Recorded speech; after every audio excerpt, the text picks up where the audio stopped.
어느 순간부터 은행의 잔고가 그냥 숫자일 뿐이다 라는 생각이 드는 타이밍이 오게 될 텐데요.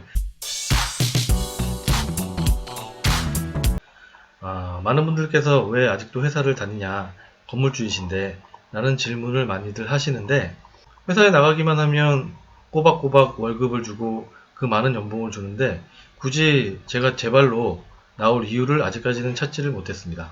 1000만원, 2000만원, 5000만원, 6000만원 투자로 해서 돈을 벌려고 그렇게 애를 쓰는데 굳이 아직까지는 내가 내 발로 회사를 나와야 되는 이유는 찾지 못했습니다. 건물주가 되고 나서 바뀐 점은 어떤 것이 있나요? 라는 질문이 있는데, 사실 건물주가 되고 나서 바뀐 점이라기보다는 부동산 투자를 시작하기 전과 부동산 투자를 13년에서 14년 정도 하고 난 이후에 그 둘의 차이점이라고 한다 그러면, 예전에 부동산 투자를 시작하기 전에는 가족들과 식사를 가거나 가까운 지인들과 어디 놀러 가거나 아니면 해외 여행을 가거나 가까운 곳에 여행을 갈 때 항상 통장의 잔고와 내가 쓸 수 있는 돈, 그리고 써야 되는 돈들을 항상 생각을 했던 걸로 기억이 되는데, 부동산 투자를 시작을 하고 13년, 14년 정도가 지나서 건물주가 된 다음에는 은행 잔고를 굳이 생각을 하지는 않는 것 같습니다. 어느 순간부터 은행의 잔고가 그냥 숫자일 뿐이다 라는 생각이 드는 타이밍이 오게 될 텐데요. 그때가 아마 인생의 어떤 변곡점이지 않을까라는 생각을 합니다. 여러분들께서도 그런 느낌을 느끼실 때가 조만간 오시게 될 겁니다. 건물주가 되기 전에 했던 부동산 투자는 어떤 것이 있나요? 라는 질문인데, 제가 이 유튜브 공간에서도 많이 말씀을 드렸지만 제가 건물주가 되기 전에 했던 부동산 투자는 직장을 다니면서 종잣돈이 어느 정도 모이고 나서부터는 바로 저는 경매 투자를 시작을 했습니다. 초창기에는 아파트 경매를 시작을 해서 빌라, 오피스텔, 그리고 상가 경매, 좀 지나서는 지분 경매라든가 법정지상권, 유치권, 선순위 가장 임차인, 특수물건이라고 불리우는 경매 투자까지 모두 했습니다. 경매 투자를 시작하게 된 이유는 무엇인가요? 라는 질문인데요. 제가 2006년도에 경매 공부를 시작을 해서 2006년 말에서 2007년도 초부터 경매 물건을 낙찰을 받기 시작했는데, 그때가 우리 둘째 아이가 세상에 태어났을 때였습니다. 가만히 생각을 해보았습니다. 이 아이가 대학교를 졸업을 할 때 내 나이가 과연 몇 살일까를 계산을 해보니까, 남자아이여서 군대를 갔다가 대학교를 졸업을 하고 사회생활을 하게 되면 27살이 되는데, 그때 제 나이가 62인가 63인가 그랬어요. 그때 그런 생각을 했습니다. 내가 62살, 63살까지 과연 회사를 다닐 수 있을까? 불가능하다. 50대 초중반이면 회사는 나갈 텐데 62살, 63살까지 대학교를 교육을 시켜야 된다. 앞이 깜깜했죠. 그래서 제2의 돌파구를 찾아야 되겠다라는 생각을 하게 됐고, 그때 당시에 소액으로 투자를 할 수 있는 부동산 투자가 무엇이 있는가를 열심히 찾아보고 공부를 한 끝에 경매 투자를 시작하게 되었습니다. 경매 투자를 시작하는 사람들에게 하고 싶은 조언이 있다면? 이라는 질문인데, 경매 투자를 이제 막 시작하시는 분들에게 하고 싶은 조언이 있습니다. 경매 투자를 시작을 하셨다면 아파트, 빌라, 오피스텔만 하지 마시고 상가, 법정지상권, 유치권, 지분경매, 선순위 가장임차인 이 모든 경매 투자 방법을 모두 공부하시고 모두 경험해 보시고 모두 섭렵해 보시기를 바랍니다. 경매 투자에서 아파트, 빌라, 오피스텔 정도의 경매 투자는 전체 경매 투자의 10%도 안 됩니다.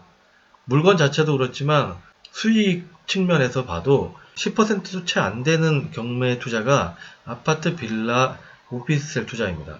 그런데 시중에 많은 학원이라든가 유튜브 공간에서도 아파트, 빌라, 오피스텔 이 정도만 가르쳐주고 그게 경매의 다인 것처럼, 그것만 해도 되는 것처럼 그렇게 말씀을 하시는 분들이 많이 계시는데, 제가 볼 때는 그런 분들 자체가 아파트, 빌라, 오피스텔 그 정도의 지식과 경험밖에 없지 않는가라는 의구심이 들고요. 그분들에게 배우시는 분들이 상당히 좀 안타깝습니다. 경매 투자를 시작하시는 분들께 드리고 싶은 조언은, 경매 투자에서 아파트, 빌라, 오피스텔 뿐만 아니고 상가, 법정지상권, 지분 경매, 유치권, 선순위 가장임차인 등 모든 부분에 대한 경매 투자 방법을 모두 섭렵하시고 공부하시고 경험해 보신 다음에 자기의 성향이나 자기의 상황이나 자기의 여건에 가장 맞는 경매 투자 방법을 2가지에서 3가지 정도 선정을 하신 다음에 지속적으로 5년이든 10년이든 15년이든 20년이든 지속적으로 경매 투자를 하시기 바랍니다. 아파트, 빌라, 오피스텔만 투자를 했다가는 몸이 힘들고 마음이 지쳐서 금방 경매 투자를 포기하게 되십니다. 여러 가지 종류의 경매 투자 방법을 모두 경험하시고 공부하시고 그 중에서 자기에게 가장 맞는 경매 투자 방법을 선정하시고 지속적으로 노력하셨으면 좋겠습니다. 마지막으로 건물주가 되려면 얼마 정도의 돈이 필요한가요? 라는 질문인데 건물이라는 것이 사실 금수저들이 갖고 있는 수백억 대의 건물부터 시작해서 조그마한 다중주택까지 여러 가지 종류의 건물이 있죠. 직장인들, 흙수저인 직장인들이 돈을 모으고 투자를 해서 달성할 수 있는 건물이라 그러면 다중주택이나 다가구주택, 상가주택 정도가 될 걸로 예상이 됩니다. 이 다중주택이나 다가구주택, 그리고 상가주택 정도의 건물을 한 채를 하려고 그러면 자기 자본이 한 4억 5천에서 5억 원 정도가 있으면 충분합니다. 땅값과 건물값을 합쳐서 10억에서 한 15억 사이가 투자가 될 텐데 땅값은 은행에서 대출이 한 60%까지 나오게 되고 공사비의 경우에서도 공사비 대출이 70% 정도가 나오게 됩니다.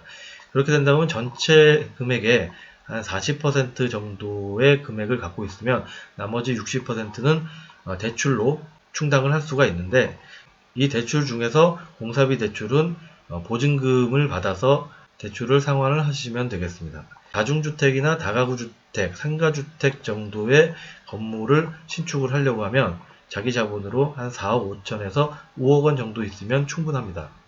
여기서 한 가지 추가적으로 말씀을 드리고 싶은 것이 집장사들이 지은 건물은 절대로 사지 마시라는 말씀을 드리고 싶습니다. 건물을 지어보신 분들은 알겠지만 이 건물을 짓다 보면 눈에 안 보이는 부분에 대한 공사가 굉장히 많습니다. 이런 부분들에 대해서 집 주인이 되는 본인이 스스로 하게 된다 그러면 그런 부분까지 꼼꼼하게 품질을 확보를 해서 공사를 하겠지만 단순하게 집을 지어서 건물을 지어서 파는 사람들은 그런 부분들까지 신경을 절대로 쓰지 않습니다. 그런 부분들이 2년이 지나고 3년이 지나게 되면 반드시 하자가 발생이 되고 유지관리에 굉장히 많은 돈이 들어가게 됩니다. 유지관리에 돈을 들여서라도 해결이 되는 건이라 그러면 상관이 없지만 돈으로도 해결이 되지 않는 부분들이 있습니다. 여러분들께서 건물주가 되신다고 한다면 반드시 매매가 아닌 신축을 하시기를 권해드립니다. 앞으로도 건물주가 되는 방법이라든가 경매 투자를 하는 방법들에 대해서 이 유튜브 공간을 통해서 여러분들과 많은 노하우와 경험을 공유하도록 하겠습니다. 이상 여러분의 부동산 상식을 돈으로 바꾸는 방법의 조장현이었습니다. 감사합니다.